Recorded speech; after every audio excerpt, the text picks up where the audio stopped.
Little Red Riding Hood. Once upon a time, there was a little girl who lived with her mother very close to the woods. The little girl was called Little Red Riding Hood because of the red hat her grandmother gifted her. She liked this hat very much and wore it everywhere.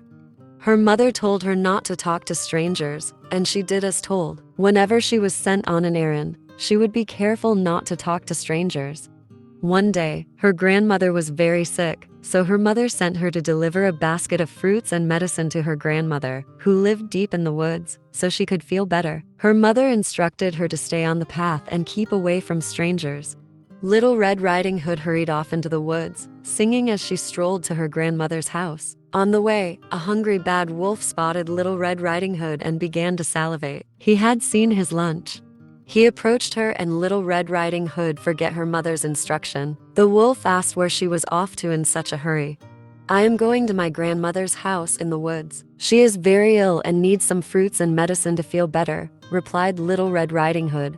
The bad wolf grinned to himself. Now, he had 2 lunches. He would eat the little girl and her grandmother. Little Red Riding Hood did not know the bad wolf's evil plan. The bad wolf told Little Red Riding Hood that she should take along some flowers for her grandmother too. He said the flowers will make her feel better too. The little girl was thrilled and ran off to fetch some flowers for grandmother. The wolf hurried off and went to grandmother's house. He pretended to be Little Red Riding Hood. He knocked on the door and waited for a response. "Who is at the door?" Grandmother asked. "Grandmother, it is I, Little Red Riding Hood," the wolf replied. "Oh, dear, come on in. Remove the latch and enter," said grandmother. She did not know that it was the bad wolf. The bad wolf entered and went straight up to grandmother's room. She was laying on her bed. The wolf pounced on her and ate her up. The bad wolf then wore grandmother's clothes and pretended to be grandmother. He tucked himself into grandmother's bed and waited for Little Red Riding Hood. Soon after picking flowers, Little Red Riding Hood ran off to grandmother's house. She saw the door opened and called out to grandmother, but there was no response. When she reached grandmother's room, she saw grandmother asleep on the bed. Grandmother looked very different. She had big ears, huge teeth, huge feet and hands, and she was very big. She did not know that it was the bad wolf.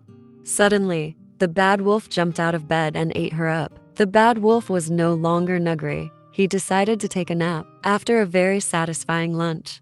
Soon, a hunter passed by grandmother's house. He knew grandmother very well and was surprised to see her door open.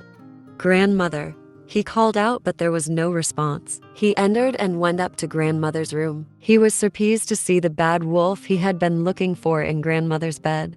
He must have ate up grandmother, he thought. He opened up the bad wolf and found grandmother and Little Red Riding Hood in the wolf's belly.